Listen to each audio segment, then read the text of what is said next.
Apa tujuan puasamu yang sesungguhnya? Hari yang penuh berkat saudara-saudari terkasih. Inilah pertanyaan refleksi kita hari ini.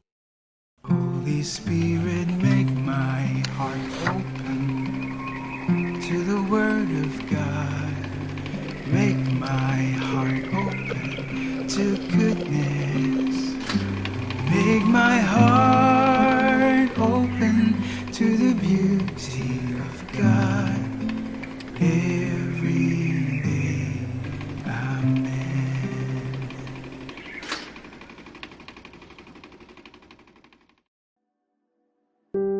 Sebelum dimulainya masa Prapaskah ini, saya mempertimbangkan untuk menjalani diet OMAD sebagai bentuk pengorbanan puasa. OMAD adalah singkatan dari One Meal a Day, satu kali makan sehari. Ini adalah bentuk puasa intermittent, di mana seluruh asupan kalori harian dikonsumsi dalam satu jendela waktu selama 1 jam. Diet ini digunakan untuk menurunkan berat badan, meningkatkan sensitivitas insulin, dan menyederhanakan pola makan. Diet ini mengharuskan puasa selama 23 jam, dan hanya memperbolehkan minuman tanpa kalori. Senin lalu, 2 hari sebelum Rabu Abu, saya pergi mengaku dosa, tanpa saya menyebutkan niat puasa saya. Kata-kata Bapak pengakuan membuat saya menyadari bahwa diet OMAD, se-ekstrem apapun kelihatannya, menjadi tidak berarti jika dilihat dalam terang Injil hari ini. Dari Matius bab 9, ayat 12-14. Dalam perikop ini, murid-murid Yohanes bertanya mengapa murid-murid Yesus tidak berpuasa. Yesus menjawab dengan sebuah perumpamaan yang penuh makna. Dapatkah sahabat-sahabat mempelai laki-laki berduka cita selama mempelai itu bersama mereka? Di sini Yesus menunjukkan bahwa puasa lebih dari sekadar menahan diri dari makanan.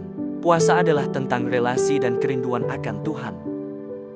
Bapa pengakuan saya secara khusus menekankan poin penting ini.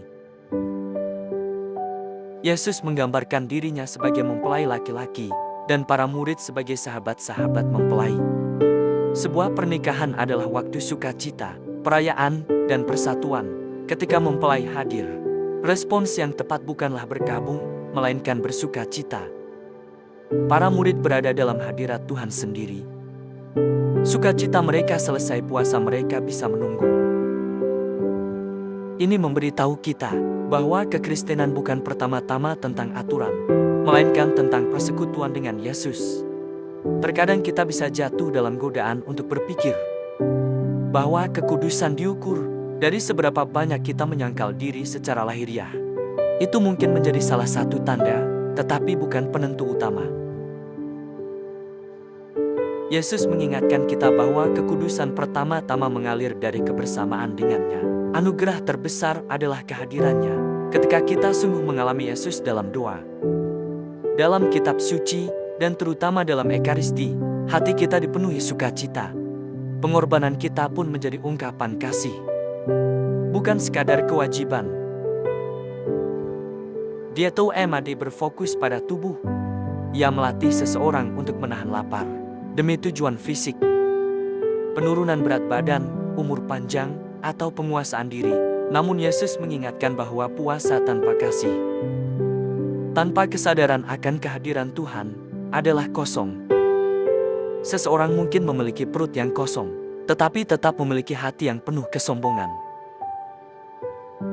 kepahitan, kesia-siaan, atau keegoisan.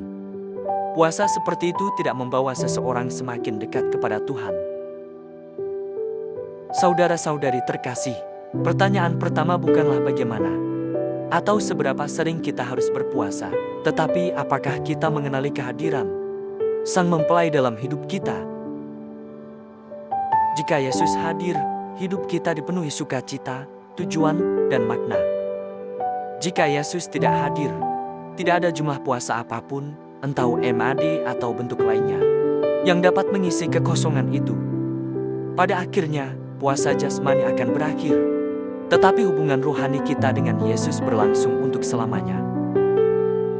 Kelaparan yang paling penting bukanlah kelaparan fisik, melainkan kerinduan mendalam jiwa kita akan Dia yang menganugerahkan hidup kekal. Marilah kita berdoa dalam nama Bapa dan Putra dan Roh Kudus. Amin. Bapa, terima kasih karena Engkau adalah mempelai dan juru selamat kami. Kami berdoa agar Engkau senantiasa tinggal bersama kami di rumah kami, dalam pekerjaan kami, dalam pergumulan kami, dan dalam istirahat kami. Sertailah kami setiap hari dalam hidup kami, sampai hari kami berjumpa denganmu bertatap muka di dalam kerajaan-Mu yang kekal. Amin. Dalam nama Bapa dan Putra dan Roh Kudus. Amin. Tuhan memberkati Anda dan keluarga Anda, saudara-saudari terkasih. Tuhan memberkati Gereja Katolik kita dan Couples for Christ.